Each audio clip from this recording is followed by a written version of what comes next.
Chris, I think there was a time there in the fourth, maybe even a couple times, where you kind of slapped Blake, in the back of the head or give him a hug or something, kind of enthusiastically. Could you get the sense, just seeing him play, I guess the way he did in the fourth maybe meant a little more, just what he's been through? Yeah, I started getting that feeling that he's starting to, find himself. And that's the guy that we all know and love and are used to. And it just felt great to see him be aggressive like that. That's why he is who he is.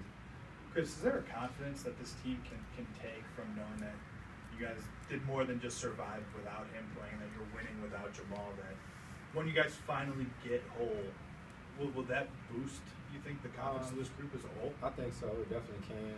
I think we just got to continue to be more consistent, especially on the defensive end, and keep executing and understanding how important every possession is. But seeing 32 play like that, and us just running like 1 or 2 plays down the stretch, just playing through him was great. Chris, it's your third straight game with double-double, at least 10 assists and like 20-plus points. Are you feeling like a rhythm coming the past few games, or just more aggressive? Just winning. I don't know. I guess. I don't know my stats during the game. Just happy we won. Chris, you guys talk a lot about how, when you go into a game, you don't spend a ton of time thinking about the opponent. That it's mostly, if we execute, if we do this. Do you guys, have you had to learn that this year? Has it been kind of the case all year long? The focus has been really on what you guys do, not what other teams are doing. I think that's been the case. Any team I've been on, fortunately, you know what I mean, is that if you come out and do what you're supposed to do and follow the game plan, then everything else will take care of itself. Chris, I'm not sure. You follow the standings and waiting to this, because you guys obviously now in fourth place in the West, but are you following what's going on? Because I know you're big on the league, what's happening around here. I am, but I'm not following it. I'm not following the standings. It's too close. I think for me, as long as we're winning, I know we're fine. So I'm more concerned about what we're doing and how we're playing than what's happening in the standings. I didn't know we were fourth. That could probably change if somebody won tonight, but see, don't matter right now.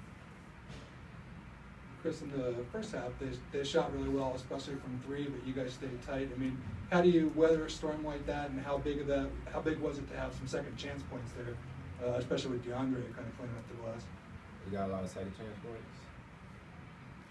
My fault, man. I don't be knowing. I just know we won. They shot the ball lights out. Quincy Pondexter hit some big shots. We switched the ball screens, late shot clock. Norris Cole hit some big shots, and we just kept trying to make it tough on them, and eventually down the stretch they missed them. Because you have this last trip, kind of like long trip of the year. Is there something you guys want to gain? You guys are hoping to win, but is there something you want to gain by this last sort of like 1 week trip with the group? Just keep playing with the right spirit, and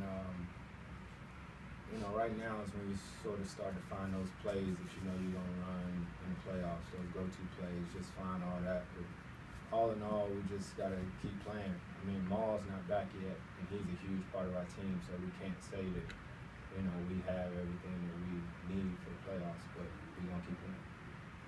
How do you like where you guys are positioned? I would say fourth right now, but in the race to get home court and with 11 games left and 6 minutes, 7 in the road? I like it. I like where we are right now. We don't want 4 in a row. I think 3 or 4, something like that. I know I say the same thing about every night, but if we're playing the right way, everything else will take care of itself. We're one of the few teams in the league that every night we go out and play, we control our own destiny. Chris, how much did Steve Nash motivate you to become one of the best point guards? Oh, unbelievably. When I was in college, I used to watch Steve all the time.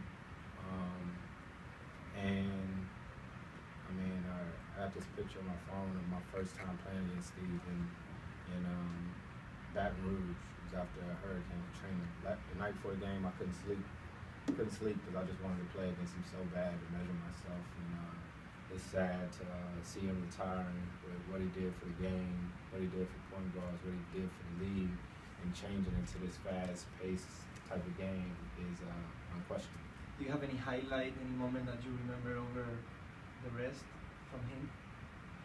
I had some pretty decent games against Steve.